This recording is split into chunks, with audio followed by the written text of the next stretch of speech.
All right, I believe it is 6 o'clock. I'd like to call us to order in accordance with South Carolina Code of Laws, 1985, Section 30-4-80-E. The following have been notified of the time, place, and agenda of this meeting: the Herald, the Charlotte Observer, CN2, and WRHI. If I could please ask you all to join me in a moment of silence.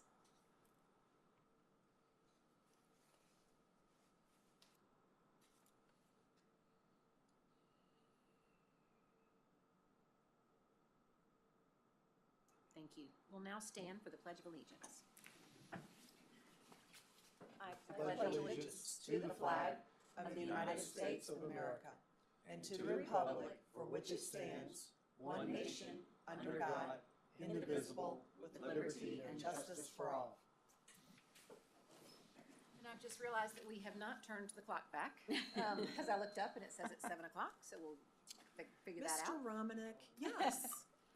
You all have received a copy of the agenda. Were there any adjustments or corrections? No, ma'am. No, ma'am. Right, then that will stand with unanimous consent.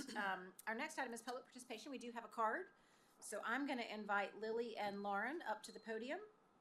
And when you get up there, if you'll just give us your name, you can take your 5 minutes and update the board.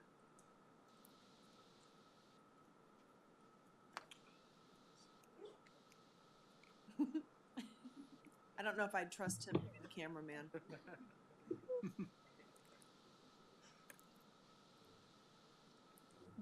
Good evening. Sorry. We are representing our organization, Period, and we were here last May, and we'd just like to talk to you a little bit about that. Lily Sander, address is 1702 Farintosh Drive. Laurel Hardy, 1159 Wagner Avenue. Last May, we stood before you and called for change. As the founders and operators of Period, a local not-for-profit organization fighting period poverty and stigma, we're no strangers to the detrimental consequences period poverty has on students. We have been confided in by dozens of our peers testifying about their own experiences with period poverty or simply being caught without a pad or tampon while at school. We have been praised for the usefulness of our work, which has been implemented in the Fort Mill School District. So, we thank you for listening to our story last May and for implementing period care infrastructure into our schools. We thank you for supporting the education of people with periods and for setting an example for other districts to follow. We thank you for putting students first every day. Thank you. Thank you, ladies. And I'm glad to hear that it was able to be implemented at high schools and middle schools. That's what we were told. I'm not sure about the status of that. Okay, but it's in the process. That's Yes. great. Congratulations on making that happen. Thank you. Very good. All right, we don't have but a couple items on our agenda today, but I think a couple of them are sort of meaty. So our first one is a 10-year facility update. It says on here Joe Romanek and Jim Britton. I'm guessing there's going to be multiple people moving back and forth to the microphone to give us updates on this. So whoever wants to kick it off. I'll introduce them. Okay. Good evening. Before introducing the stars of the presentation tonight, though, I want to give you a little bit of a background about the 10-year facilities for folks that don't know what goes into the planning of that. So it's used as the tool to keep track of all of our future needs. For larger items such as roof replacements, HVAC systems, asphalt, and some of the smaller items that aren't very small, but things like carpet replacements. There's schedules that we have within that 10-year facility program that's created that we follow. So we'll know carpets have an 8 to 10-year lifetime. We'll know year 5, let's start thinking about X dollars that are needed for that particular item. Then there are things that aren't on cycles, so specific things that schools may need that aren't appropriate for other schools or other schools don't need. We go out every year and meet with the administration from each of the schools, and they'll speak to us about their needs and such. And then we'll go compile that list and make sure that we speak about the needs, and if they're appropriate to go on that list, we'll go ahead and do that. The other mechanism that Leanne helps with, is Ms. Lotto helps with, are some of the smaller needs go onto a capital request item list that she has together that are usually approved, and we move forward with that. Then they come off the list. But that running list is kept continually, so this year, next year, we'll have 10 years out from next year. So I just don't want to forget anything tonight. So when we couple this 10-year facility needs program with the enrollments, that's what gives us all our future needs. So that's not just maintenance, which you'll see in the presentation, but that's also future building needs. It tells us when we're going to reach capacity and limits at schools. It gives us the ability to forecast when we need to get schools, when we need to go out for land. So those two tools together are extremely important in making sure that we're ahead of the curve, and we've been ahead of the curve. We don't see many trailers in our district like we do in some other districts, and that's because we've pre-planned. So, and I owe a lot to Jim and Jay and the Leitner Management Group because they've been tremendous help. Jim's been with us over 20 years. Jay's probably been here about 10 years. But a lot of bigger school districts have a construction department that's an arm. We have myself here, and then we have Jim and Jay. So without them, we couldn't do all of this. So I just wanted to mention that. So this presentation will show you the full 10-year picture of what our needs are, but more specifically the 5-year needs, which is real important, obviously. So as I said, now I'll get to the stars of the show, Jim Britton and Jay Gator, wherever they might be. And this is going to be an interactive session, so please ask them as many questions. Thank you, Joe. Yes, please, let's have questions, stop us. We'll answer it or do our best to try to answer it. To echo something Joe said earlier, just kind of describing the process. We started about 20 years ago, and we've done a yearly update. It's a 10-year look, and it includes the current facilities, the deferred current and future maintenance to keep what you have. We marry it with demography, which is Joe was referring to with the enrollment projections. We use a couple different methodologies for that that crystal ball is pretty cloudy once you get past 5 years, but having multiple methodologies and then averaging it out, we've actually been pretty successful with it. So we'll include that. Before you can solve a problem, you have to actually clearly identify what the problem is. And so, walking your existing buildings, you can, life expectancies of roofs and those sort of things are a little easier than kind of forecasting what your growth is. Growth has been pretty, it's been sustained, I guess it would be the easiest way to say it. But if there's any questions on the process, I'll be more than happy to answer it, but that's kind of the nickel tour of how this whole thing goes together. Next. So what we're going to talk about tonight, the district projected enrollments. We'll look at a look back from when we first started this process, or actually the data that we had when we first started from 1998-99, and then we're projecting 10 years in the future. We're going to look at the elementary projections, district-wide, middle school, high school, and then overall. We'll dive down into some of the hot spots, and then we'll look at the financial requirements and with the needs. So with that, I'm going to turn it over to Jay and let him talk through. Thank you. I'd like to review the demographic information with you guys and paint a picture of historical information as well as 10-year enrollment projections in which we have gotten from our third-party consultants. This graph here is a representation of the actual 45-day enrollment growth that the Fort Mill School District has experienced since 1998. The next graph adds in the additional information, enrollment projections that we've gotten and received. That 18,401 students is the actual 45-day enrollment that Fort Mill School District was sitting in October that was recently provided. I would like to indicate that over this 25-year span of the historical information that Fort Mill has consistently gained approximately 600 students per year. To further review the enrollment projections, I would like to go over each of the items indicated on the graph. That horizontal red line indicates the overall district building capacity, including elementary, middle, and high schools.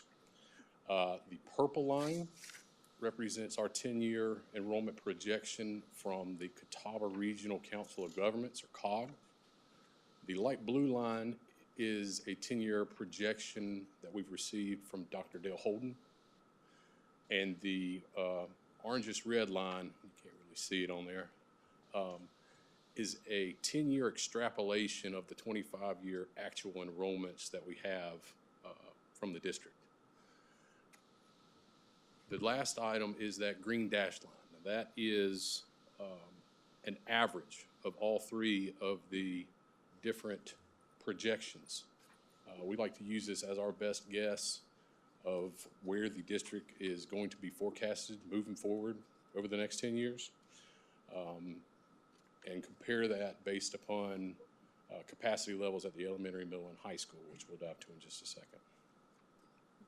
Quick question, just to clarify, the 23,200 that goes across, that's the 20 schools that we are operating today. Mhm. And the green dash is the same methodology that we've been using for the last however many years Yes. to project. And I know, having been involved in this for probably about 10 years, we've been pretty on it from what I understand. I mean, the average projection has been relatively close to Within 100 actual and so, numbers over the Okay. last few years. And the 23.2 is seat capacity, not program capacity. It is a building capacity, which is the actual facilities we're designed around, yes. Some of our facilities we can't support that level because of the program. Due to programming, yes. Yes.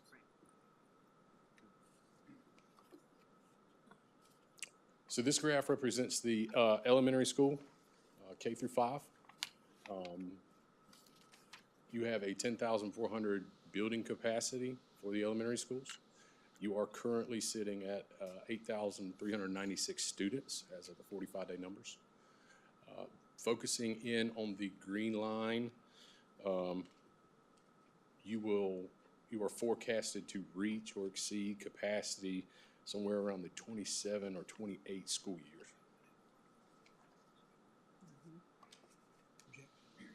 On the middle school level, grades 6 through 8, you have a 5,600 student capacity or building capacity. You are currently sitting at 4,441 students, and the average line is forecasted to reach capacity around the 28-29 school year. So again, going to the program capacity you mentioned, that means we're really going to be feeling it before that. Correct. Well, Okay. I'll get to that in just a second. And Mr. Young, because I know you can spout this really fast, we have how many elementary schools frozen? And we have how many middle schools frozen? And we have how many on watch for each? Elementary, middle, really not any pressing right now, but by the end of the year, we could have. Okay. You're gonna see that flame chart, that will see it, you show a lot of red on it. Yeah. And to Wayne's point, program capacity is usually Right. about 90%. So that Right. number of 7,200 in this particular slide is less than that. I'm going to just reiterate what you were saying for those that may not have heard that. The building capacity, like you said, the school's built for 1,000 kids. That assumes every classroom has 25 kids or whatever. And so when we've got, whether it's special needs or other things going on in a certain classroom, we can't put that number in. So I think around 90% is what we feel like is a reasonable projection for what you can get out of the overall capacity needs. And for those people who may be watching for one of the first times, when Michelle says, or Ms. Branning says frozen, she's not talking about the AC, she's talking about enrollment. Well, That's Fort Mill language, we all know what you're talking about. right. You were going to say something, Mr. Young? I'll say, as far as watching, we don't have any watching right now, but by the end of the year, we could have. Sure. So 2 elementary and 2 middle right now, and we're keeping our eye on several others that we think may start to get to that point by the end of the year. Okay. All right, on the high school level, building capacity 7,200, you're currently sitting at 5,564, with the average, projected average to reach capacity, give or take around the 29 or 30 school year. So this is what we like to call the flame chart, and this will hit on each of the schools and the enrollments. So what you're seeing in front of you is a per facility per year breakdown over the next 10 years. If I would. Go ahead. The light blue column is the building capacity, and Mr. Bolden, you're correct. There's educational capacity and building capacity. The only way consistently to measure the capacity is using the building capacity, because the principal could use that building different from year to year to year. And so that's the measuring stick we've always used. Thank you, Jim. So this flame chart is color coordinated in green, yellow, and red. And like Joe has indicated, at 90%, depending upon the program capacity, that's when you really start to feel the enrollment pressure at each facility. So the enrollments indicated in green represent enrollments which are less than 90% of the capacity ratio. The enrollments in yellow fall within that 90 to 100% range. The items or the enrollments in red are exceeding capacity for that building. Can you explain the orange of Riverview? So the orange is an anomaly. Excuse me. Anomaly. The 45-day numbers, which came back recently, has it at a enrollment of 650. So obviously, if you look in the 2023 column beside it, that is over 100 over our projection. So this school has grown, give or take, around 100 students within the last year, which is above and beyond our projections. So that's why we've highlighted it. It is an anomaly that we are closely watching, and we'll be further investigating. I will say we've touched base with Dr. Holden and discussed this multiple times about the projections, and I guess what's turning out is some of the area that's Elizabeth specifically is growing faster. Maybe the family that's moving there has more than the typical More school-age kids. Child per household percentage.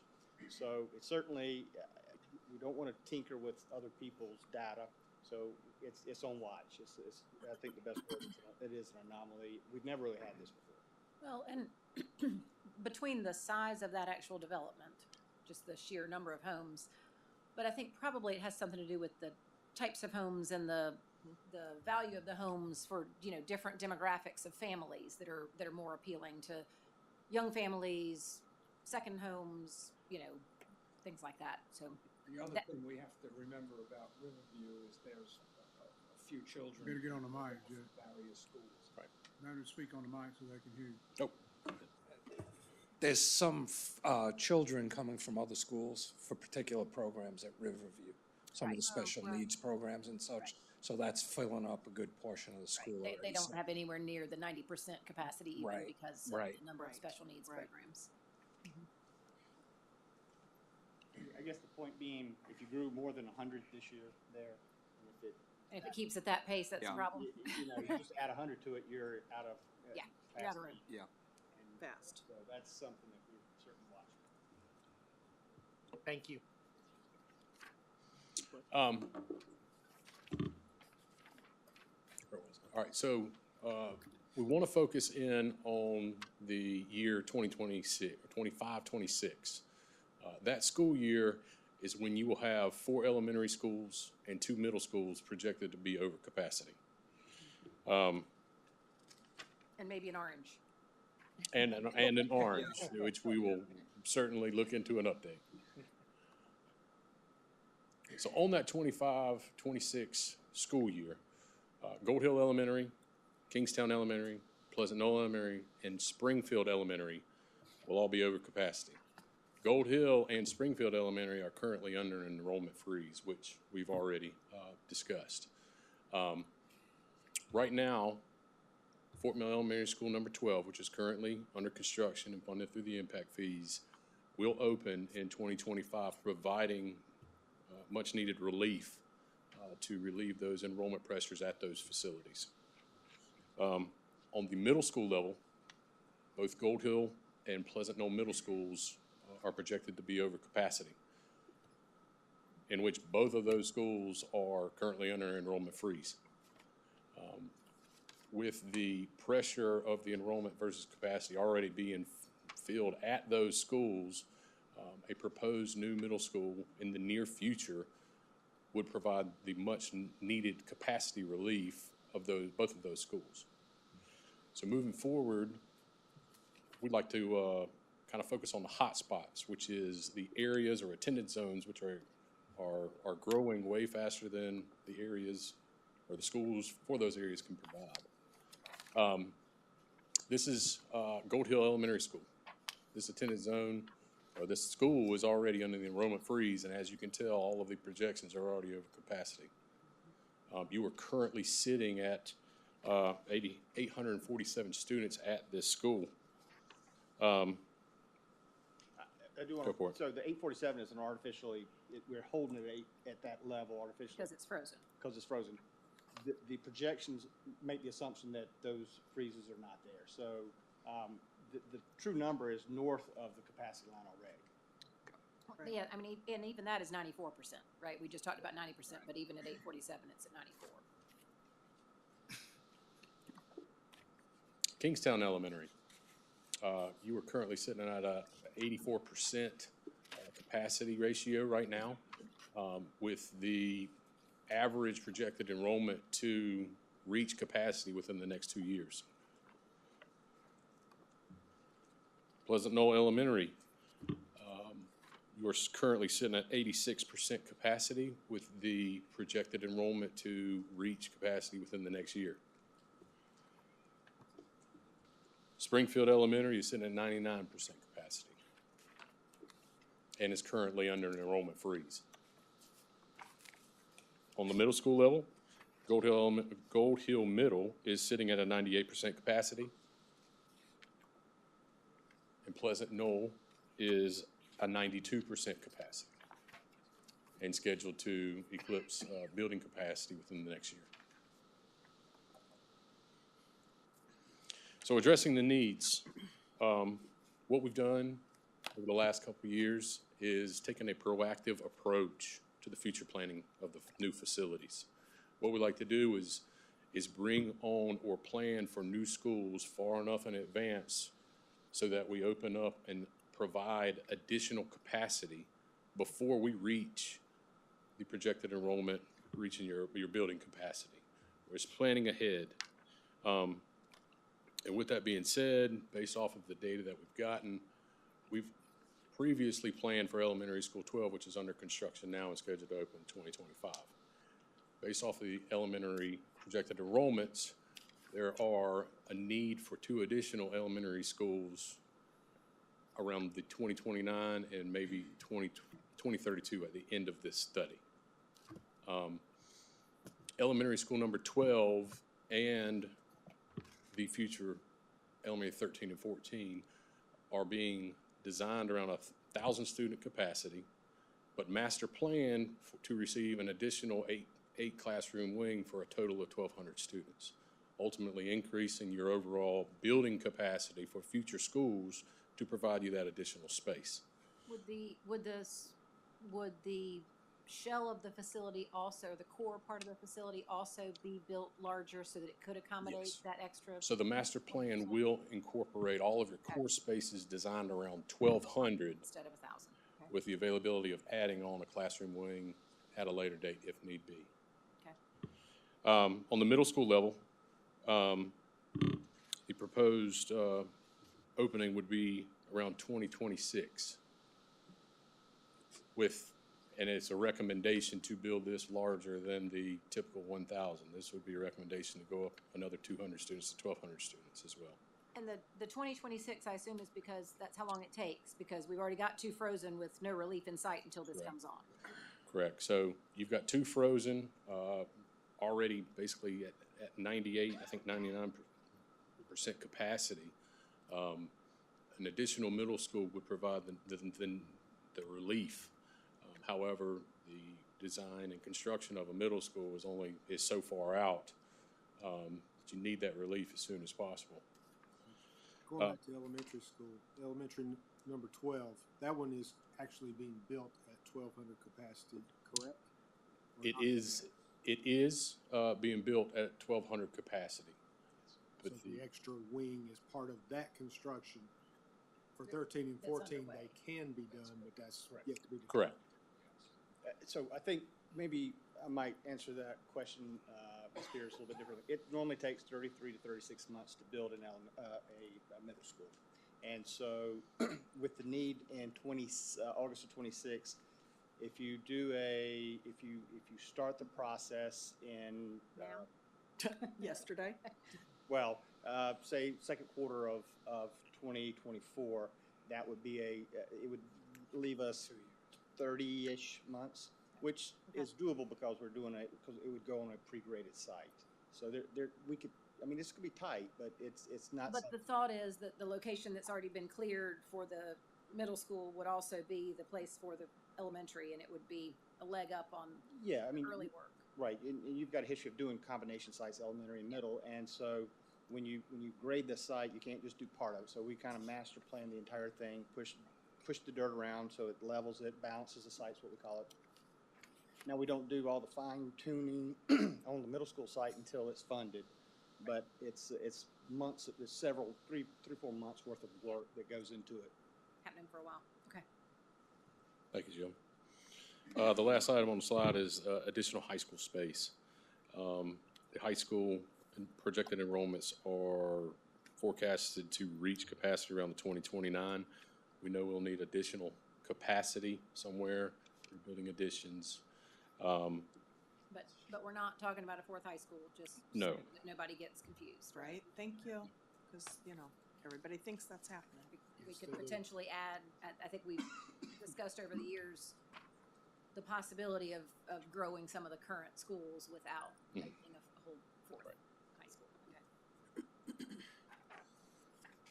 So to further dive into this and give you a visual representation of what we're looking at, this is the same exact elementary school graph that we've already viewed. However, what it does is it shows the step increase of each either under construction school or proposed new school. So as you can tell, elementary 12 is scheduled to open up in 2025, providing you additional capacity there. Now, what that will do is it'll take you out to the 2029-30 school year, where we are recommending another elementary number 13 and so forth with elementary number 14. I do want to bring a point. If you'll notice, we're bringing on a school before we reach district-wide saturation. So the main reason is because you got 2 frozen, and in all likelihood, you'll have 2 more frozen by the time that school opens. Right. And to solve the problem, you either redistrict the entire or change the attendance zones for the entire elementary level, which is a very difficult process to do. And or you can develop capacity in a proactive manner. And so that's the kind of, it's not district-wide saturation, it's the hot spots, there's 4 hot spots that are causing that need. Well, and it's actually about 85%. Mhm. And we just said you don't really want to get much above 90, so Correct. And yes. And they're, all that too soon. yeah, and that 25-26 school year there was 4 projected to be over capacity. So, At least 4, probably 5, because orange is really red. Yeah. Remember, this, what makes this redraw of attendance lines or areas challenging is we're very small. Right. 53 square miles. So Jim's point, it may not take busting up all 11 of them, and maybe, we don't know what it'll look like. Yeah, if we were a huge area district, you'd just take the pie and cut it in a different direction. Yeah, it's getting more and more difficult every time we do it, every time we add a school. To keep a neighborhood, to get some of the large neighborhoods together and Right. things like that. You remember Orchard Park, we didn't have to, we didn't have to move the whole, blow it up because the Baxter was full. Right. Orchard Park. Yes, Yeah, so it's still the same kids that were there Right. two redraws ago. In fact, there wasn't much room for growth. We drew that intentionally at one Yeah. point. So that it can become the overflow when needed. So on the middle school needs, like we just discussed, we're proposing that 26-27 school year to open. And that is based off of the Gold Hill Middle and Pleasant Knoll Middle being currently under enrollment freezes. And that opening to relieve the pressure being felt at both of those schools now. And with that, what Joe just said, in order for us to open in that 26-27 school year, funding would need to be required in the quarter 2 of 2024 in order to meet the durations that Jim already indicated for typical middle school construction. Jay, do you know how big that middle school is projected to be? Did you say that already? Is that a 1,200? It would be designed around the 1,200 capacity. So going from current 56 up to 68 is the 1,200. But if I go back to elementary school, I just want to double check this because it goes from 10-4 to 11-4. So that would say that we're only building the one at 1,000. 1,000. The reason being is the programming of the second 8-classroom wing. The second classroom wing is going to be utilized for pre-K. Okay. So for elementary students, which is what this chart is for, Yes. 1,000 seats. 1,000 The other seats. 200 for a special program. Special program. Okay. Well, we can do whatever we'd like, obviously. But that's the current thing. Yeah, the classrooms are a little bit bigger, so we can have the pre-K programs. So they gotta be 1,000 square feet versus 800. But we can repurpose Okay. whatever we do with it. Like we indicated, the high school projected enrollments will reach capacity around 2029. We know we need additional seats for student capacity. We show a 400 additional capacity somewhere, and as well as 1,000 capacity somewhere.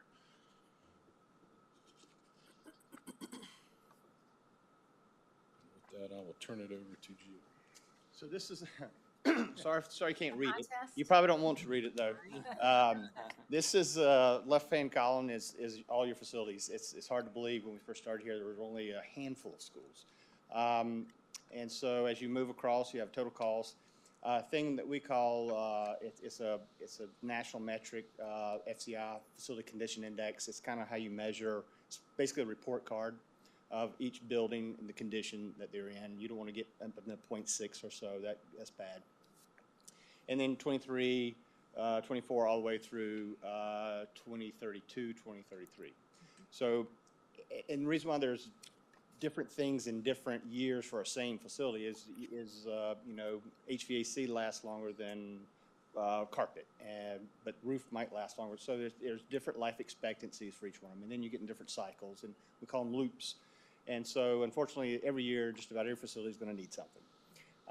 Total, if you take it all the way down, and this includes all the new construction, 3 new elementaries, 2 new middle, and some land, technology.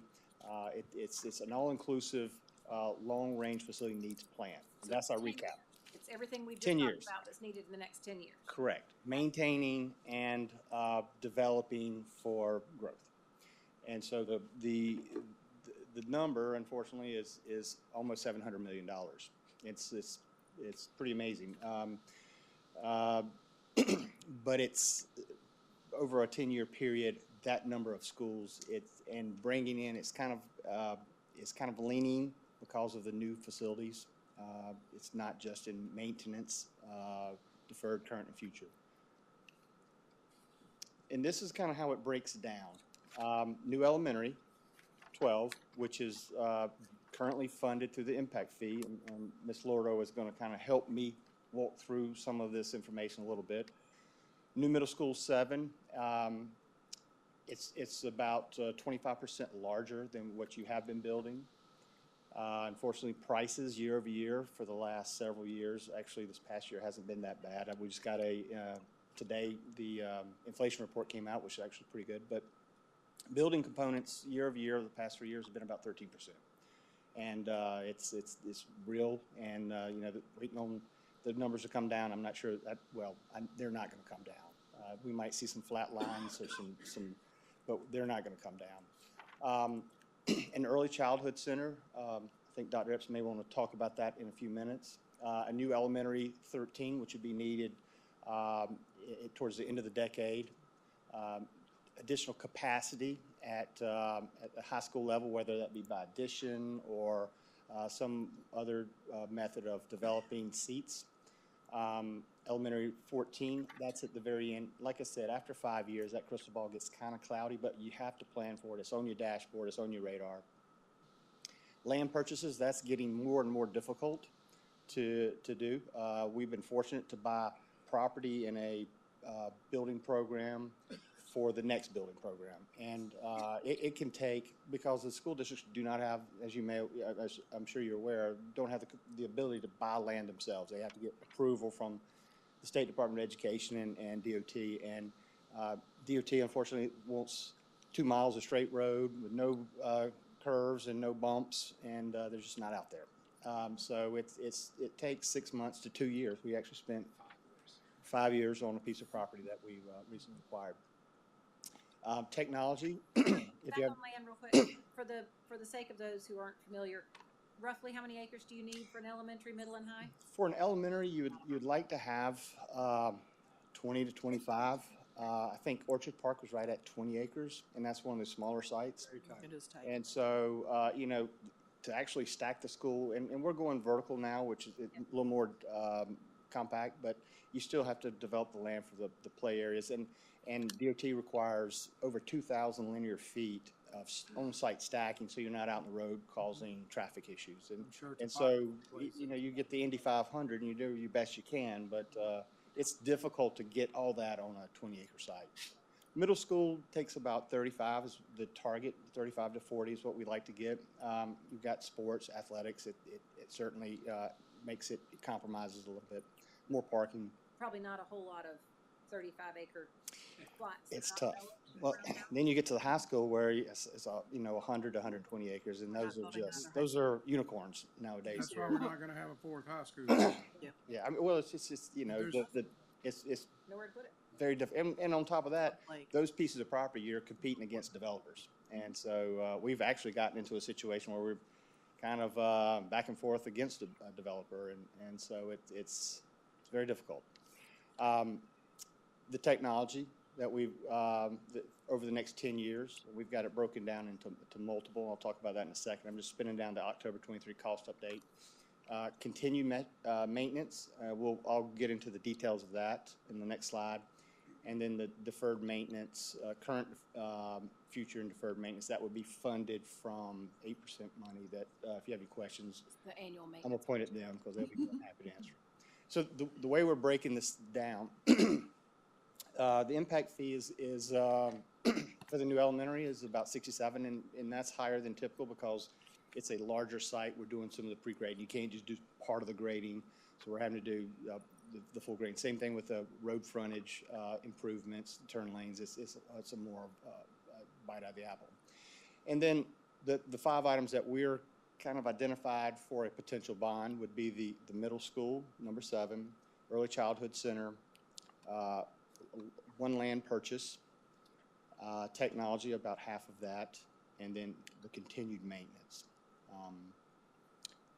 Do you want to say anything about the early childhood? I'd like to try to make a case and talk a little bit about the early childhood center now, if I can. You look at Fort Mill, we have bright students, we have high achieving students. You might say, well, why do you need to make an effort at teaching all your 4-year-olds? And I'm going to make a case for why we need to, and why do we need to expand opportunities in Fort Mill. You remember when Dr. Wakesness showed us the chart that said 54% of our children come ready for kindergarten. All right, so KRA, that's why you got the number. It's a nationally used assessment that every school in South Carolina is required to administer. If you look at our own data for our school district, 54% of students this year came to school ready to learn. If we were able to offer 4K to more students in our community, we would have much higher than 54% of our kindergarten students ready for kindergarten. Students who start behind often stay behind, leading to achievement gaps that are difficult to close. If we can provide comprehensive interventions like a 4K program to students before they start school, we can have the greatest long-term impact. The challenge for us is not the kids at the top. The challenge is the kids who are in the lower quartiles and moving them up. And this is where the 4K Center comes into play. It's got some more data to support the pre-K and 4K program. There's a wealth of overwhelming research to support 4K programs. Numerous research studies show long-term benefits for children who participate in high-quality early childhood programs, such as gains in cognition, knowledge, motor skills, and language. 90% of brain growth happens before kindergarten. That's from South Carolina First Steps. Disadvantaged children who experience quality early care and education earn up to 25% more in wages as an adult. The labor market returns to an early childhood stimulation intervention in Jamaica science. That was the study that was cited. Research by Nobel Prize winning economist James Heckman has shown that every dollar invested in high quality early childhood programs can yield between $4 and $16 in short and long term social benefits. That's because kindergarten readiness is proven to reduce the need for special education, grade repetition, decrease involvement with the criminal justice system and social services system, lower expenditures on health care, and increased tax revenue due to higher productivity and wage earning. So it's a pretty simple, pretty compelling case, I believe, to start children. The 54% that come ready are the result of the quality child care programs that are in our town, home schools, the strong high achieving students that the parents are teaching on their own. But that means 46% of them are not ready. Right. And we have not. And the 54 is probably high compared across the state. I'm not saying, that's why somebody may say, why do you want to even touch it? Well, we want to go to the next level in Fort Mill. We want to bring up all our children into the bottom quartile, into the middle quartile into the upper quartiles. So there's some of the motivation for doing it. So we've got, give or take, 1,200 kids in kindergarten. Yep. About 1,200 a grade. And so that's essentially a school's worth, Mm-hmm. right? Is what, if you thought about it that way. And we have a couple hundred seats right now in some of our special programs, right? And I'm going to talk about that in a minute. Oh, we're not done. I'm sorry. Did I interrupt? Do you want to go ahead? Well, but I was going to ask a question. I mean, this may be what you're going to say. Because a lot of schools in the state already offer 4K, and We're one of the only And ones we that do don't. not. right? I mean, I don't know. I didn't know we were We offer it for at-risk kids, but right, we which can't is the serve couple all of hundred I was them. talking about. But this would be the proposal is make it available for all kids. And again, if you had 1,000-ish, 1,200 seats, then in theory you have enough room for anybody in the district. Exactly. Okay. All right. Okay. Well, currently, we have our own at-risk 4K programs which the district funds. For this program, we serve 80 students. This is a half-day program at TGK Elementary and Fort Mill Elementary. We have a state-funded program called CERTET for at-risk students, which we serve 60 students. This is a full-day program held at Riverview. For these two programs, we had over 300 applications this school year. However, we were only able to serve 140. We typically turn away well over 100 students per year at this program. We also have our lab school program for 4-year-old students at the high schools. This is tuition-based. We always have more applicants than spots. We serve 66 students in this program and always have to turn away students. It fluctuates from year to year, but I would say we typically turn away about 100 students from this program. We do also have special education preschools that are housed at Riverview, Sugar Creek, and Fort Mill Elementary. And those numbers are small. So in answer to your question, Ms. Spears, yes, that would. That was pretty close. 200-ish. Yeah, that would provide the spaces that we need. The others. Okay.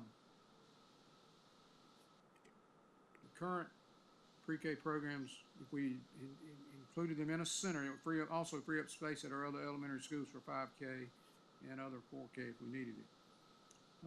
So that's kind of the case in a nutshell. There's a couple of other points we want to make. The cost for high-quality preschool 4K programs in this community runs about $15,000. So this is $15,000 that parents wouldn't be spending on a 4K. They'd be getting high-quality education within the public school system. As Christy said, all the area districts we compete against serve 4-year-olds. So this is what we're up against, I believe, with the impact fee paying for elementary 12. We've got the opportunity is now. We've got a land donation that's been promised to us, central location in town in Paradise, where all the 4K kids would go and attend school before they went to their 5K elementaries the next year. It would provide a lot of the family atmosphere we talk about, where everybody would be going to the same building. There's just so many pluses in pulling this off that we're not going to have another time when we have a free land, I don't believe, in this small footprint. It also frees up some space in our current elementary schools, Yeah, like roughly Riverview. a classroom each. And I tried to, Yeah. So, all of a sudden I had a flashback, because in 8th grade, when I was in 8th grade, the entire 8th grade, everybody, no matter where you lived around town, went to one school together, just as 8th grade in Paradise. That's crazy. And One school. so that would be kind of similar. Yeah, Dr. Epps, I'd like to just make a comment on that. You know, we get asked a lot. You guys are in the top 2%. You're the best in the state. Got it. How do you get better? It's that. This is one of the ways. It's This is- absolutely this that. is the next level. It's a foundational. We're laying a even stronger foundation for our kids, and I love that we're opening it up to everyone, that we're not like hearing that we have to tell that many people no, like in our 4K program. It's just a reality for us right now. But this is why this, for me, is a non-negotiable. This is something I feel like. Dr. Epps, I just want to say thank you for really kind of spearheading that and pushing that, because I think that's something that makes our district absolutely stand out and grow even stronger. It'd be a game changer if we could get it in.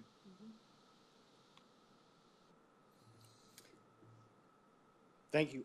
We'll go into the next slide, which is how we're that $24 million in the continued maintenance breakdown. I just want to mention the energy efficiency program, which we had the presenter from Schneider Electric that was here the last board meeting. So we were happy that we entered into a contract with them.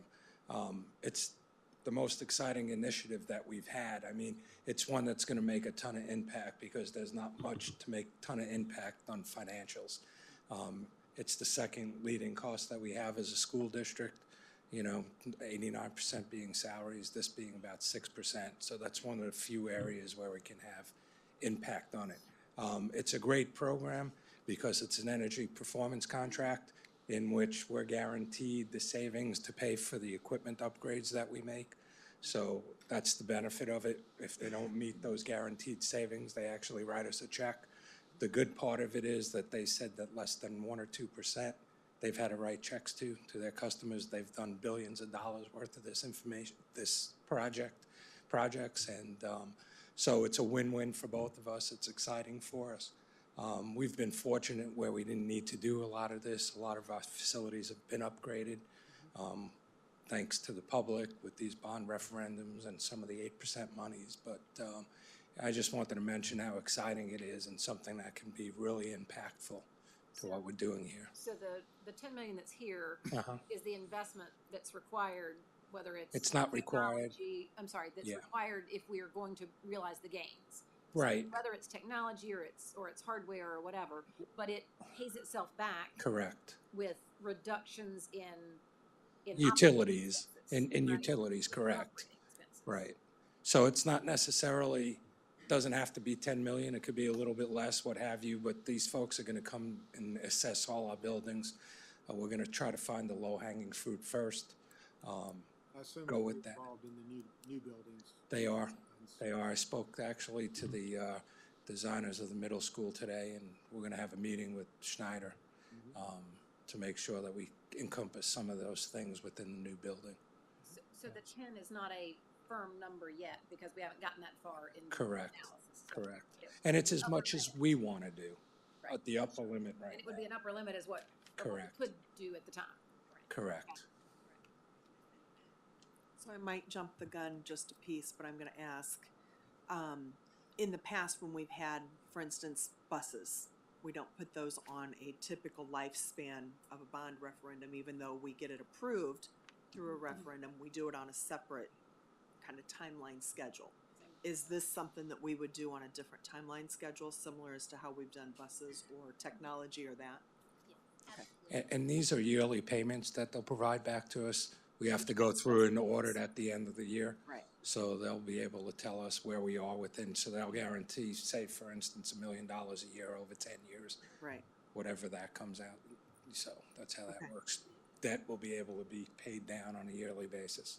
And Right. we're also hoping, if you remember their presentation at the last meeting, there's potentially grant opportunities out there Right. for these energy projects, that they will be very proactive in helping us, and they will actually do the applications for Right. us. Yeah. They have a So- grant writer on staff. Right. Yeah. In addition, which I forgot to mention, was that they have wonderful programs for the children. They'll be working with saw that students, from so you how too. the energy works And have they provided you all with any case studies at all? Yeah, I mean, they've provided us with a couple, but they have hundreds. Yeah. They have hundreds. Well, and And to that point, just as I mentioned, sorry, Michelle, the 98%, 99% success rate with it, they're not in the business to lose money. Right. They don't want to do that. his presentation, while I wasn't here for that meeting, I did go back and watch Yeah. that, and that presentation was fantastic. With And when you speak to the person that extras. actually does all the behind-the-scenes work, he's Right. brilliant. Yeah. So they have all kinds of programs and such that they work with, that they're able to make sure that their investment Right. is also Well, protected. and getting our kids involved with some That's real life, I think that was just, wow. Yeah, there's a lot of good stuff out of this program. Yeah. So, again, we don't know exactly between grants and where Right. they come up with their analysis, but this would be an upper limit on the amount that we could invest, at least in this Yeah. initial wave, and Right. potentially could be less. Right. Potentially. It depends, it's up to How us. lucrative the grants are and things like that. It's how far we want to go and how long that payback period Right. is. So some things will be 5 years, some things will be 20 years. Right. We have to go through that whole process. Okay.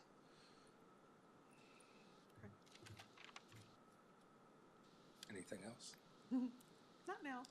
Okay. In a minute, maybe. So the rest of those items, we do these facility assessments in both Carolinas, and without fail, the two largest, biggest needs for every district is roofing and HVAC, and they're the most difficult to solve because they're so, you can't solve half the problem. Right. And so Fort Mill's done a really good job of chipping away at both the roof and HVAC, but they're still large numbers. And paving is not far behind typically. And if you let paving go, if you don't provide preventative maintenance, it deteriorates. If you use it too much, it deteriorates. If you use it too little, it deteriorates.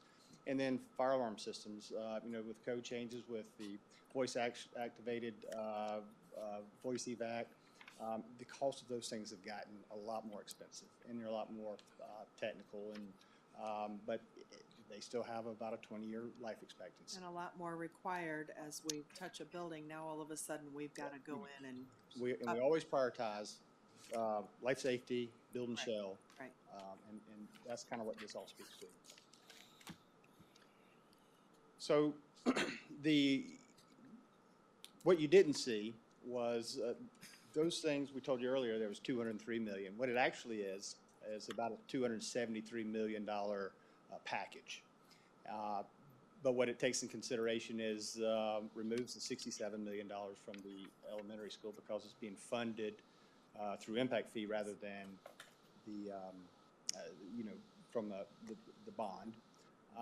But it does include a middle school early childhood center, which Dr. Epps spoke in depth about. It does include about a 34-acre donation from Clear Springs, and approximately $3 to $5 million of cost avoidance there. Includes land, technology, and large renovations. Land, we spoke, it's hard to find it. We've got to start early on it. technology, the classrooms that I attended don't look anything like the classrooms that we have now. Technology is a big part of it. And then some renovation projects. Impact fee funding, savings. Yes, please. Thanks, Jim, and good evening. I have to talk about impact fees tonight, So every month you hear me give you an update, and for the benefit of the public, on what we've collected to date. And just to start out by saying, just as a reminder to those watching, we are able to build this elementary school using impact fee funds because we were successful with an approval almost a year ago, last December. It was December 21st. We amended our comprehensive impact fee plan, and it was approved third reading last December by York County Council to add 2 additional elementary schools, an additional middle school, and the 400 high school seats for the projected enrollment growth that you've heard in detail about tonight. So we, at that time, presented those projected enrollment numbers to the county council. We had amended our plan, and they approved it. That is what is now enabling us to be able to use the impact fee collections. To date, through close of business yesterday, we've collected $61,774,630. Remember, at the last board meeting, I also gave you an update on the interest earnings because that's been so favorable for us, not only on the operational general fund side, but with this impact fee account. So interest earned to date, and have not received October from the county yet, was $3,771,000. So right now, today, total available is $65,546,551. So we already have $65.5 million of the $67 million. So I'm pretty confident standing here tonight that we'll be okay.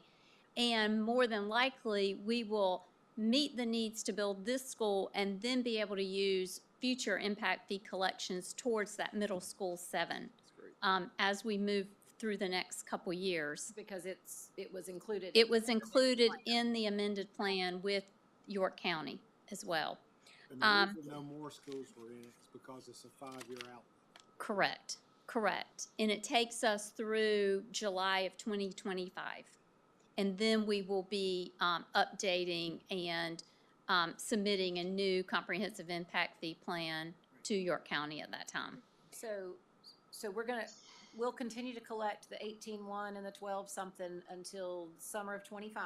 Correct. For sure. Correct. And then it is certainly our intent. And our hope Absolutely.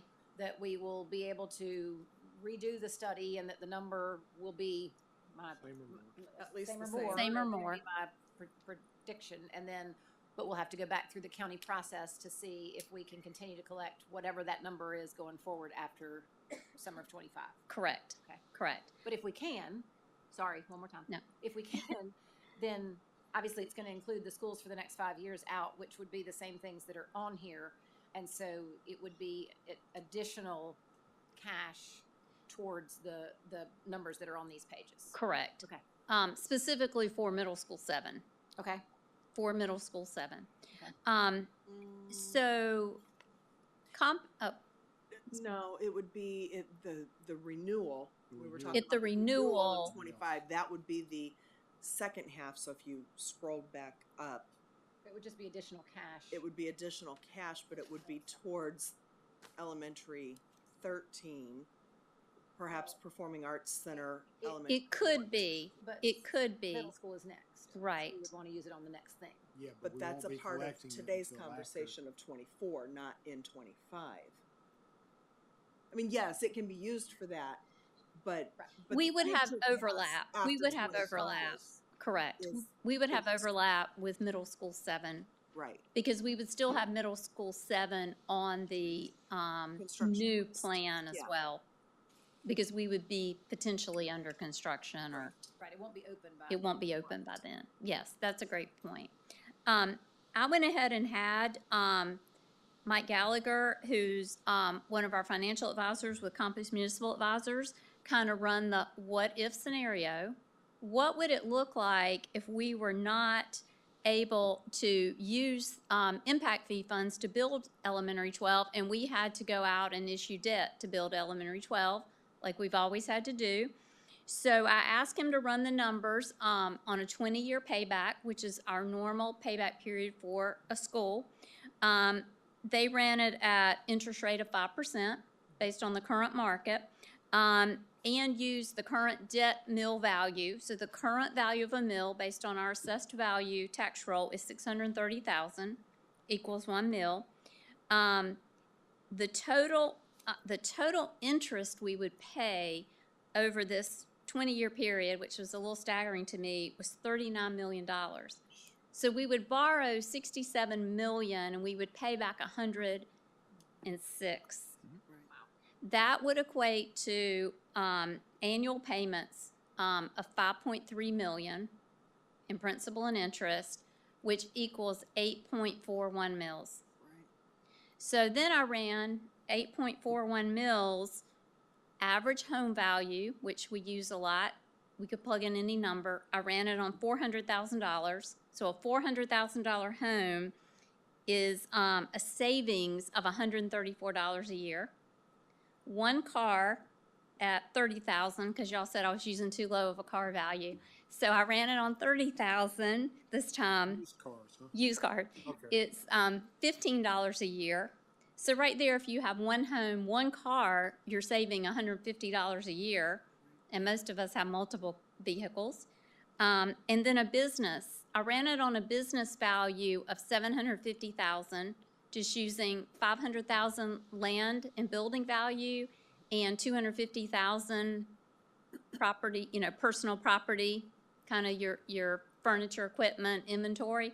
And the 8.41 mils equals a savings of $472 a year on a $750,000 business. So as we continue, we can plug in any values for businesses. We can run all kinds of different scenarios, but I just wanted to give you some idea, and for the benefit of the public, of really how impactful this is for our taxpayers to be able to build this school free. Is that what you said? Impact Elementary. So it's just, it's been tremendous what we've been able to do with this, and the benefit that we're seeing from impact fees and being able to now build a school. So I just wanted to share that with you. That's also the reason that I think it's so important that we're hopeful that in summer of '25, we get to keep moving forward with these same kind of benefits. Right, absolutely. The growth hadn't stopped. Yeah. By '25, but doesn't look like it. Yeah. So like I said, as you continue to discuss this, we can run all kinds of different scenarios on this. But I hope that gives you some idea of what this means. Just if we would not have to include this in a future referendum. Okay. Well, way better than I could have said it.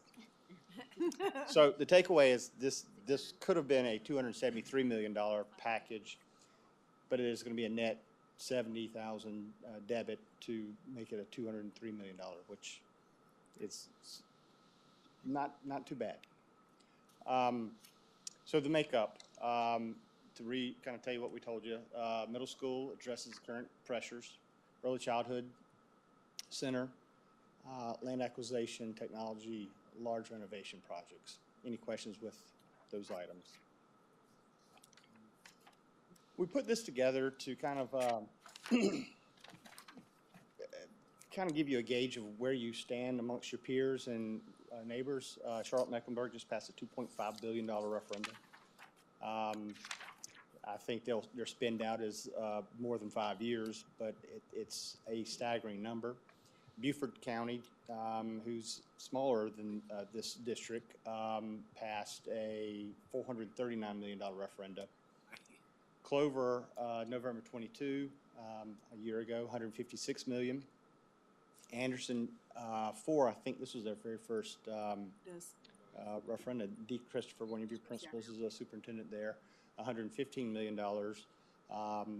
And then Lancaster reportedly is looking at a $350 to $550 million referendum coming up in '24. So, Can I ask, I don't know if you know, but Buford in particular, for the 439, do you know, is that maybe their equivalent of like our whole 700? Did they go ahead and go do all 20?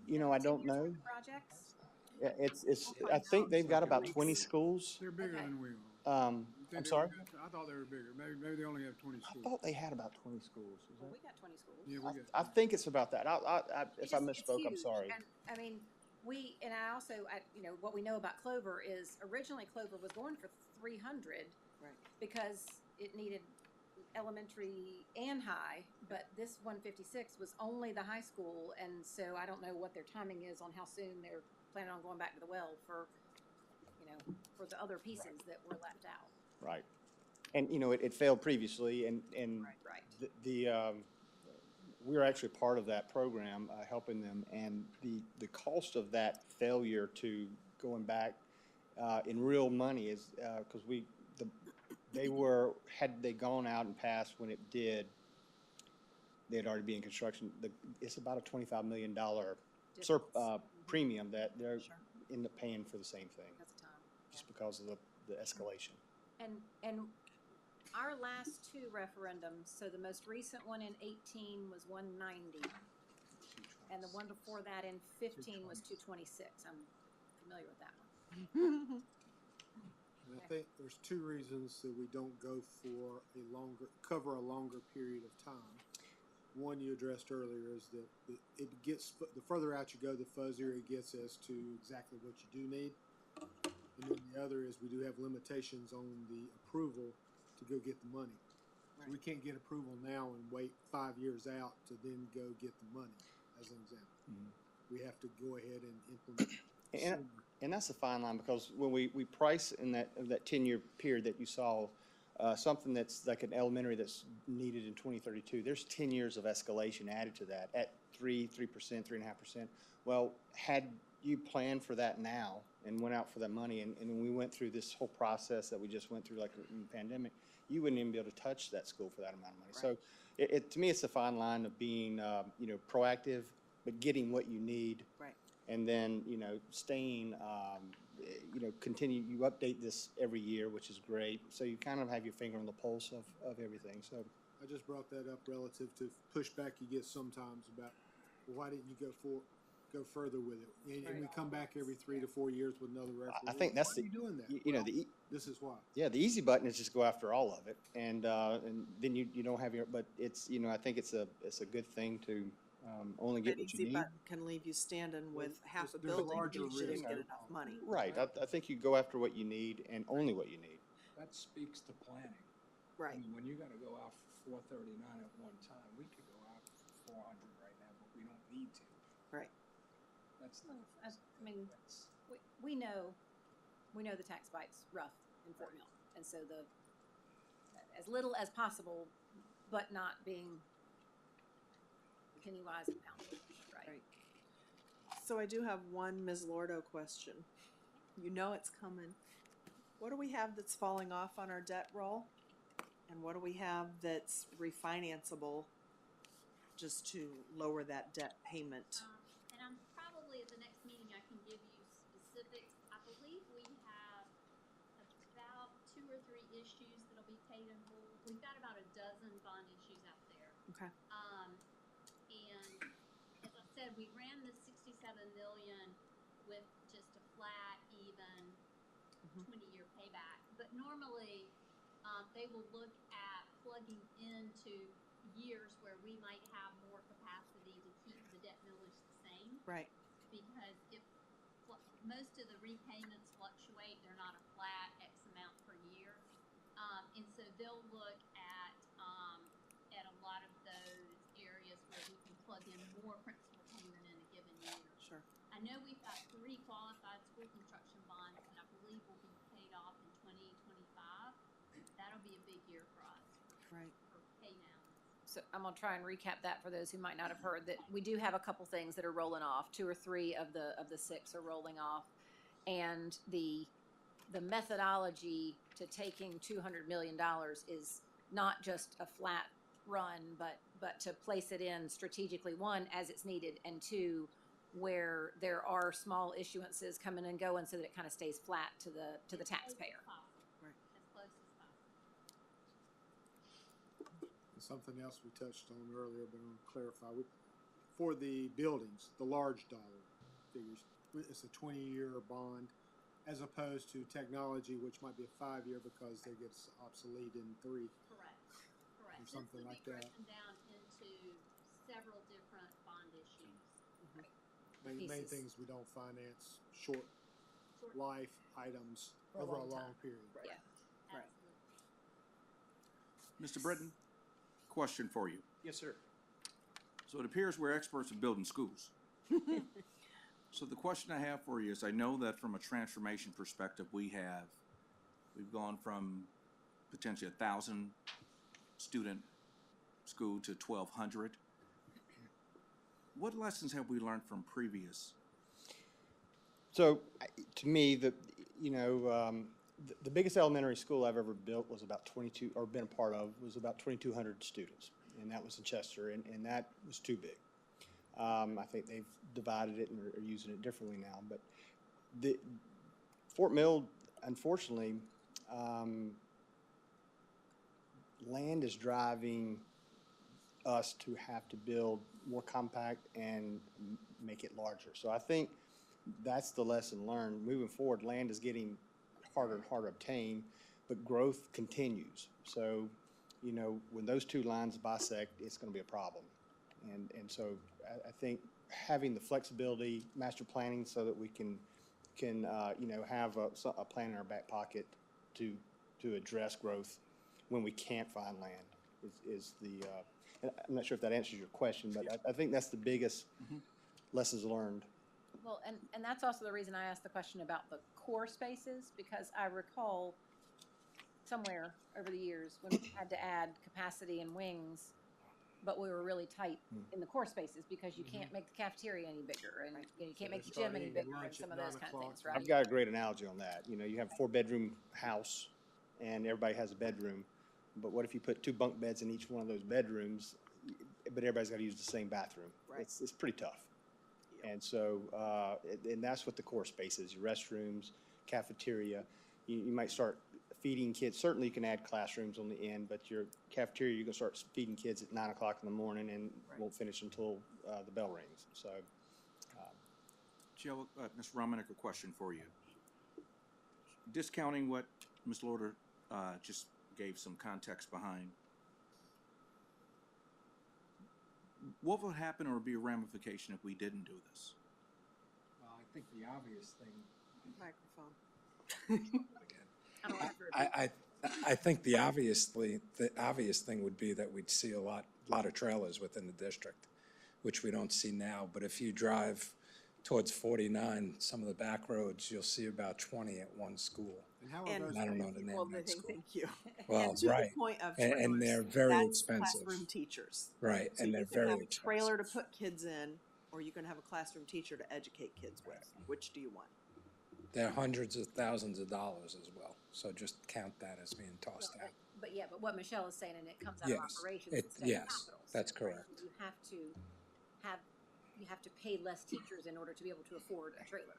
Which means larger classroom sizes. So you go from 22 or 23 or 25 even to now you're talking 32 to a classroom. Then you go No to teacher wants challenging that. what Joe was saying earlier about trying to go to the next level. Increased Yeah, class you're not sizes going. is not going in with the that. right direction. And you start lunch at 9 o'clock in the morning and go until the Yeah. afternoon. Right. And you have to wait in line for bathrooms. Yes. Other questions about the presentation? Sounds like we need. Yeah, I mean, somewhere in here, you talked about, the realities of the timeline that, we saw the pattern. And we've been talking about these numbers for a while. It's not like we didn't know it was coming, but I think we've been up until this time last year, we were still wrestling with impact fees and what we could do and all of that. So now here we are. What I think I heard is time is of the essence, because, I remember when we were arguing with the county, unfortunately, you can't open a school in October. So if you Right. miss it by a couple months, You miss it by Missed a a year. year. That's right. So we, if we're shooting for August of, what'd you say, 26? 26? For the middle schools. Okay. Better get hopping. Back up 30 months. Okay. Right. Dr. Epps, I have a question for you. Question I have is, so you've been in district for a while and certainly from the area. What concerns you today? If there's anything that concerns regarding the district as a whole? I stay concerned, Anthony, but the expectations are such that, and it's good. I don't mean concerned. I mean it's good to be pushed. I think we have excellent staff, excellent teachers, great kids, great parents. I think everybody does a good job, does a great job. But maintaining the level of excellence, I guess, is what I would lose sleep over. But I know in my heart of hearts we're all working hard and doing. We made some wise decisions. You spoke about being here a long time. I look back to past boards. When you look at this 53 square mile pizza slice of a district between Charlotte and Rock Hill, just putting 20 schools on it, and the manner we've done it, and the way we've managed the payment to not be as bad on the taxpayer. We've leveled it off. I think there's been a lot of creative thinking and smart people sitting at this dais up here that have been the reason for that. Good leadership from our board, and so that's that. I expect that'll continue. So sure. So I worry about it, but I don't know. I've seen most people do better when they're worried. If you're studying for a test, you're worried about it. You're so glad the test is over. Once you've done the work, you just haze in the barn. Sure, Nick Saban worries about falling out of the top four. Yeah. Yeah. Yeah. One of the things that I was thinking about earlier in the presentation, and it just came back to me, the trajectory numbers that we talked about are based on historical information and people that have done this a long time, but they've done it all under the current structure of the law, which is based on residency. And Right. if I think about some of the conversations that are beginning to happen in Columbia about school choice and open enrollment and where the ability for any student anywhere in the state of South Carolina to go to any school anywhere in the state of South Carolina, those trajectories and forecasting for those goes completely out the window and probably straight up if all of a sudden, someone that's going to drive to Charlotte from Chester or Rock Hill is going to pass through Fort Mill and could just stop in and drop off their kid. Yeah. And I don't know how that works because they obviously wouldn't be paying the taxes here for either the staff or the buildings. Right. So I don't know where any of that stands in Columbia this year. I just know that it's been talked about over the years, and that would be there might be a lawsuit. that would be a bit of a coming. of a monkey wrench in our plans. Well, I think we can advocate if they really want open enrollment, they have got to add on that you pay a fee equal to the debt service that the taxpayer is paying, because it's unfair to the Fort Mill taxpayers that consistently vote for education and for Build us them. to stay amazing. For people from Lancaster County to just come over and use our beautiful, shiny new schools. So we will have to advocate and make sure that our taxpayers know those implications. Well, and the same goes for consolidation. You hear about decreasing cost of operations by consolidating school districts. We've got a lot of bond debt in Fort Mill. I don't think York One wants to help us pay down. Yeah. Nobody wants to consolidate Nobody's with us raising their because they hand don't for want that to pay. one. So the taxpayers have voted the debt on themselves, and that's Because they believe in us. to believe in it. But Christy brings up interesting points, and the person I don't think some people aren't thinking about, they'll have to let us have guardrails if we consider open enrollment. We'll have to have limits. But what if we're always going to be full? Right. And what if somebody moves into, Michelle sells one on my house, and we don't have room? I think it's a lawsuit waiting to happen. It is. Myself. But I don't see how we have to provide space. Right. Then what do you do with the kid who is from the country that drove 50 miles. Right, Does and they've been does here he all or the way she through stay fourth here 1 grade, year? and Do they have to stay here for Yeah. 12 years? do It fifth. just seems like it's got legal implications all over the place, all over the board. Well, that was fun. Thank Yes, you. thank you. Like I said, I mean, I think we knew it was coming, but now it's in black and white in front of us, so, Well, it's an ongoing process. We'll be continuing to do it. If there's any questions, please reach out. We'll be we more will happy to try and answer. figure out exactly what happens next. Thank you. Thanks, John. All right. We have another staff report that hopefully will not take quite that much time. The personal finance graduation requirement, speaking of Columbia, new item coming up. You gonna tell us how we're gonna do this? Yes, ma'am. Okay. I pride myself on speed and clarity, so I'm going to emphasize both tonight. So we'll start off talking about the financial literacy plan. The state Board of Education put forward a new graduation requirement that every student who's going to get a diploma in the state of South Carolina will have at least 1 half credit in financial literacy. They provided 2 pathways. There's an existing personal finance course that we've taught for a number of years through the CTE department, or there's this half credit financial literacy course, and that can be taught by a variety of instructors, math teachers, social studies teachers, practically any certified teacher who receives special instruction in how to teach financial planning, financial literacy, is able to teach that course. They did not give us anything to plan to pair that half credit with. They framed that as a positive, but I don't know how you work in a half credit without another half and it necessarily be a positive. This graduation requirement goes into effect with our current freshmen.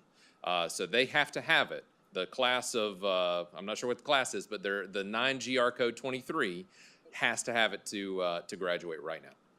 So we have spent some time looking at our options, talking to other districts, seeing what's out there, and really taking some time to learn from the state. So even though this has kind of been on our radar for some time now, we have to take action to make sure we're prepared for this current freshman class to satisfy this graduation requirement.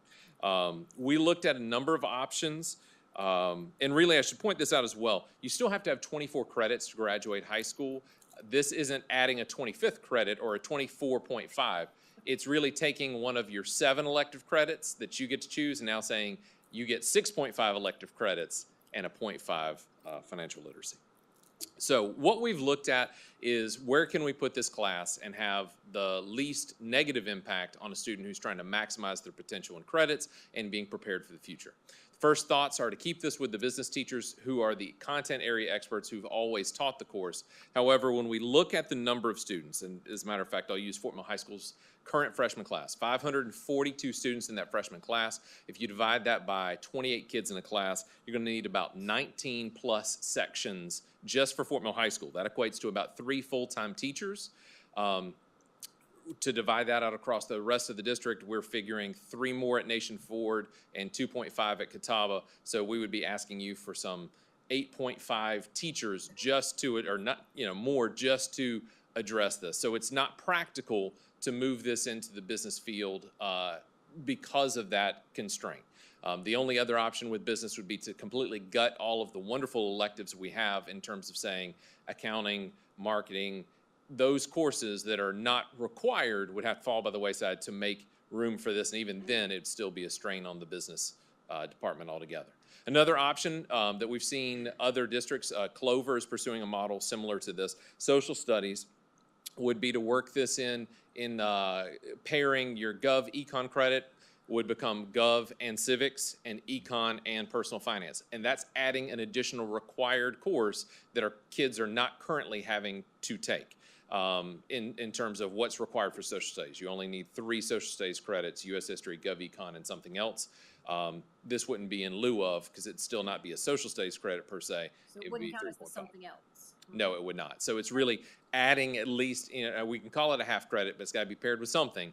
It'd be adding another credit to the plate. So we do have the number of teachers in social studies available to teach this if we were to do away with one of our current offerings. If we were to look at it and say, we don't need geography anymore, we're going to teach this, we could do it, but it comes at that steep price of looking at geography or history and saying, we're not going to offer that course to make room for this additional pathway and didn't find that advisable. Then we looked at High School 101. While the state is recommending this for older students, and it makes sense if we're preparing them to go on and calculate a mortgage and look at so many other financial things that are going to impact them as adults, the closer to 18 and setting them off on that pathway, the better.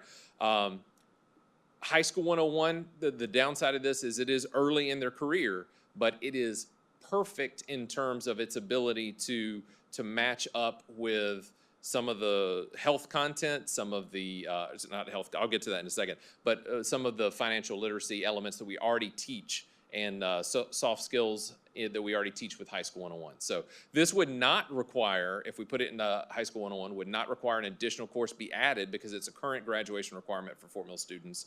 This would be restructuring High School 101 to satisfy a 0.5 in health and a 0.5 in financial literacy. So nothing new added to the plate. Every kid who gets High School 101 currently will continue to get High School 101, and this will, we may not call it that, but it will satisfy that requirement. There is one caveat. Our current JROTC students are not necessarily going to, right now they kind of get the bang for their buck in JROTC. They incorporate comprehensive health into that, and they get a High School 101 credit through JROTC. This would not necessarily, as it stands right now today, satisfy that for them, but we are exploring other options. Are there ways we can, any advocacy we can do with the JROTC programs who are also governed by federal rules as well? Could we do anything where maybe it's a 0.5 JROTC credit and the 0.5 financial literacy? We'll explore that to lessen the impact on those students. But you said you'd have to restructure the current High School 101 course because of adding all this in. What types of content would have to come out of High School 101 that are in there today? So there's a lot of acculturation to the school, learning some basic school things and study habits. A lot of the basically it would be a 45-day course in financial literacy, in personal finance. So anything not pertaining to personal finance would be off the table, and then a 45-day course in health. So anything that's not health in the content would come off the table. Now, we would turn to our current High School 101 instructors to help craft the curriculum, and we would try and keep everything that pertains to not reinvent the wheel. Also, we believe in many of the projects in the curriculum that's there, so we're going to turn to our experts to say, what would pair up with these standards well? So we have to teach the standards the state says. However, we're going to ask those experts, how can we keep as much of that we've invested in for a number of years? You could still teach study habits in the context of personal finance. Correct. Absolutely. I got you. So you may not get to go as deep into some of the units that they've planned. However, we're going to try and protect the content as much as possible. So the recommendation, after working with the high school principals and the district leadership, we have come to the conclusion that restructuring High School 101 is the best option for satisfying this new state requirement. So instead of, in place of High School 101 as it exists currently, 0.5 financial literacy, 0.5 health credit for the current, for each freshman class. They would take this and then satisfy it that 9th grade year. If you had a move-in after this, they would need to pick this up, and there are a couple of options for them. So again, does not add anything to the plate of the vast majority of our students. JROTC would require some workarounds. And then we also have to account for our current freshman class. There's no way to go back in time and change what they had. We can't give them that credit, so we have to catch some 540 students at Fort Mill and at Catawba and at Nation Ford before they graduate. So there is congruence between the contents. We do see overlap. Personal finance topics are in the current culture of High School 101, as well as they teach comprehensive health. So this would be in an elongation, augmentation of the content that's there. A lot of our teachers are of High School 101 are certified PE teachers who would have the endorsement already for the health portion. That would be the personnel constraint would be you have to be able to teach health to teach the course. So it does limit who can teach what we would traditionally think of as High School 101. I can get a PE teacher, a health certified teacher, personal finance trained. I cannot take someone who is not trained in PE and get them PE trained. Don't we do health in High School 101 already? We do a comprehensive health unit. They don't have to be certified in it today. We have some workarounds for that where we can shift to other folks, but broadly speaking, You would. Most are, but not. Most are, and we would need to focus our hiring efforts on those who can satisfy that, as not to put the burden on one certified teacher who's taking all those students. Especially right now, it's just a unit. If it's 45 days, the sharing would not be as easy. So again, majority of our high school 101 teachers are certified PE, so we're able to do that. And that's not true at every high school, but the 51% or greater is. Current high school 101 teachers would be involved in that. We would start immediately bringing them in, giving them time to plan, what can we take already, giving them time to look at their resources and other options to lay the groundwork all throughout the spring so we can hit the ground running for next year's freshmen, and then catching up our current freshmen is really the next plan. Next slide here. So for our current students, we need to make sure they have this before they get out. What we could offer them right away would be you need to or you can enroll, and we urge you to enroll as soon as possible, like this coming year, in our CTE personal finance course. The business credit would still exist. We would still have that for those that are move-ins and those in this situation. So we would have that next year and for the next 3 years basically to give them the option of taking that course as a traditional in-class 90-day course at our high schools. Also, the high school principals have been very gracious in supporting allowing the student to take just that half credit to satisfy the state's requirement in some virtual ways, to take that as a virtual lab class. They can go in as and just knock that out. Maybe you have a student who's moved in and has to get that. We could do that. Even if they delayed it till their senior year, we could work it in there. Allowing them to take it online over the summer. Virtual South Carolina does have some offerings. We do think the state is going to have an influx of students wanting to take this online over the summer, so we can't guarantee that and have that be our only option. But it is an option on the table for our students, and we're even willing, with some guidance from our counselors, to allow this as a 5th class during the semester, meaning I have 4 face-to-face classes, and I can take this online through a virtual platform as a 5th class, but that would be with a counselor's recommendation saying, you show a propensity to be able to balance this workload. Where are they in the cycle right now of doing IGPs? We've handled a couple of classes. We've not begun with the current ninth graders. Fort Mill High School starts at like this week, end of this week. The others start in January. So counselors are going to be key for catching the current students, and we still are able to get in front of this. We're still able to get in front of this to make sure we put this information in front of our counselors, in front of our rising 10th grade students so that they know what the options are. But we'd also blast this out through our channels. We'd make sure that everyone was aware this is out there. And really, by the time they're a junior, it would sort of become like a non-negotiable. We've got to put you in your junior or senior year to make sure you're graduation eligible. So any questions about this regulation and how we're trying to prepare our students for it? Certainly, the sooner they can do that catch up, the better, because the junior and senior year become the third year of a sequence where you also want to get the 4th year, and you know, so there's a little bit less fungibility in those 8 blocks throughout the year. So. Certainly, that's our emphasis, is trying to get it sooner rather than later. And I will say we will inspect thoroughly to make sure that every student is in good standing by their senior year. It becomes a non-negotiable altogether their senior year to ensure that they graduate. I guess we're not anticipating an extension being granted. Not at this time. The state let us know this was coming. They were a little slow to give us all the details on the where and the when. And they framed it as flexibility and how we want to put it into our curriculum. But not when. But not when, and so I am grateful that they have not made the senior year a requirement, because you're correct. Our seniors are slammed with so many things, and they're trying to work in some of our most rigorous AP dual credit coursework. It's awfully hard to put in a half credit that the state kind of sprung on you at the last minute. So that's why, although it was their recommendation, it's not a requirement that it be for seniors, and we're placing it a little earlier where there's still a little more time to make decisions for the future and pursue your passions. Are we going to have to do an approval of this as a new course? I mean, it's not really a new course. I don't think so. Did y'all look back and check in some policy to make sure we're safe? I don't believe so. I don't believe we do, because Because it's it's not. part of it's High not- School 101 already, so. I mean, And it's as not a long- local approved, it's a state required and all the rest of that, so. State course and a state course code, so I don't believe so. And the High School 101 is already a local approved course that we approve every year, so, okay. I think so. Right. Okay. So it's more of a restructure of a current existing course.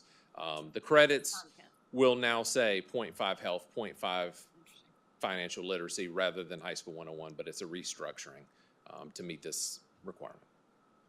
All right. Okay. Our next item is also you, to talk about a new course through York Tech. So, and this one does look like an action item. Yes, ma'am. So we have a great partnership with York Tech. They are our premier partner for dual credit articulation, especially for our CTE courses. Right now, we have 5 pathways that students can earn credits, both in high school and in college through York Tech. They can pursue auto body repair, building construction, cybersecurity, mechatronics, and welding. Traditionally, these were just college credits, and we have worked this past year to also give them the high school credit. You may remember we discussed that previously. So as would happen, we approved the courses that pair well with auto body repair at their advice. So they provide us a list of these are the courses that a student will take. But just like we do, just like I stand before you saying, hey, we'd like to make some revisions to meet these new things, or once a year I bring you a list of the new courses, so does York Tech, and that just happens to not line up very well for us this year. So what's happened? Why am I here right now asking for approval of courses instead of in a month's time? York Tech has amended and overhauled its academic offerings. That has caused them to change some of the things they told us our students would be taking. So when I brought you a list, it was accurate last year. They've changed since then. And part of it has been a gradual matriculation from auto body repair to automotive technology and automotive collision. So even their call numbers on the courses are changing as they've made some changes. What we approved was auto body repair. They've added a few things, and we just need to approve those so that our students who are currently over at York Tech earning the credits are not going to get to the end and find that they're not in congruence with what we've approved previously. We want to make sure they both get a high school and a college credit for that. So if you look at this graphic here, everything's in green is something that we brought to you before and has been approved, and our current students are currently taking these courses.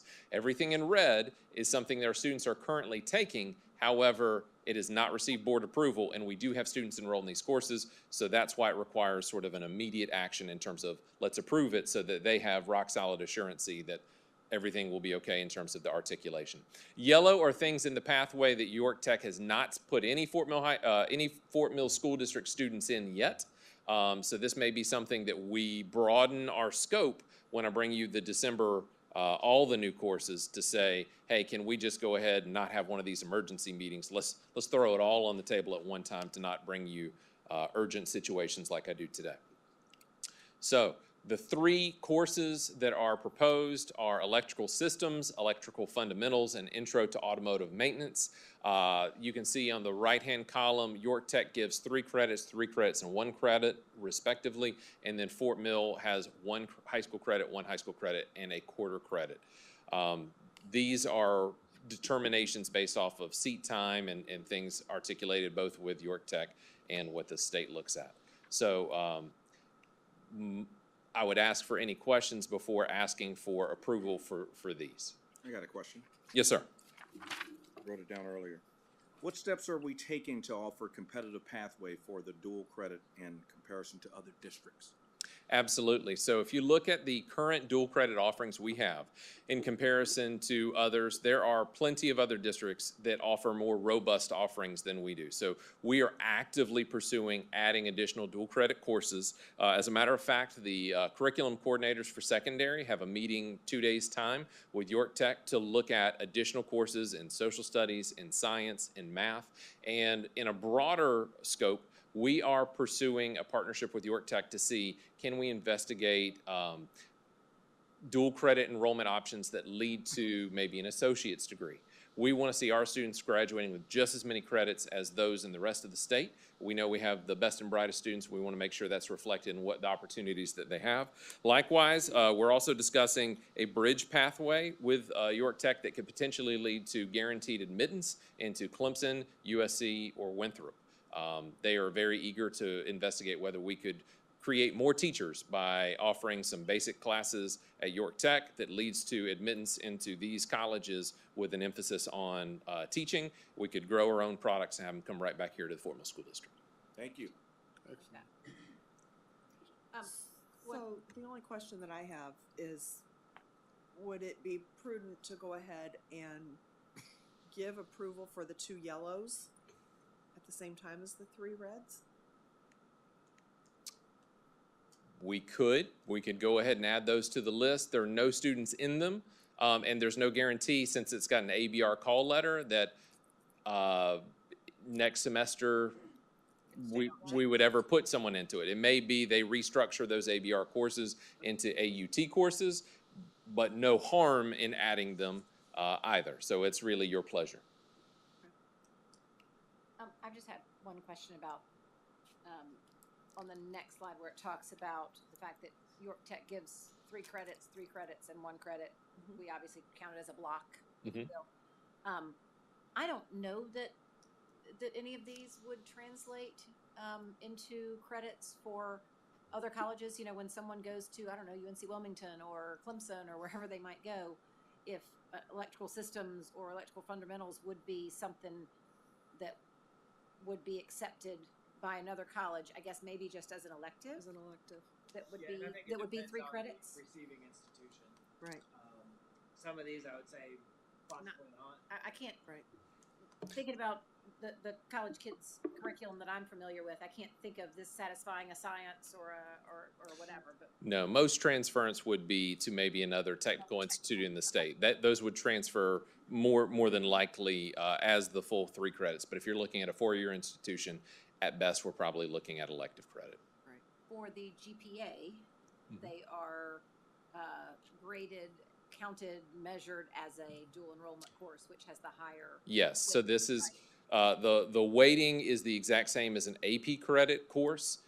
So a student who's taking this is receiving the greatest potential weighting. So 100 in this course is really a 6.0. Right. So that's a fantastic way to increase your GPA. I'm back. Would you like me to resume my job? Mr. Bolden took it. I stayed as second. All right, there we go. I'd like to make a motion that we accept the recommendation of the administration to approve courses AUT 131 Electrical Systems, AUT 133 Electrical Fundamentals, AUT 161 Intro to Automotive Maintenance, and also then ABR 100 Intro to Auto Body Hazardous Materials, and ABR 108 Refinishing 1. Second. Motion and a second to Approve the reds and the those- yellows. those 5 courses being added into our offerings. Any further discussion? All those in favor signify by saying aye. Aye. Any opposed? All right, that motion carries. All right, I just want to say thank you very much for taking this with urgency to make sure we take care of our kids. I appreciate that very much. Thank you. And this doesn't happen often, but we are not in need of an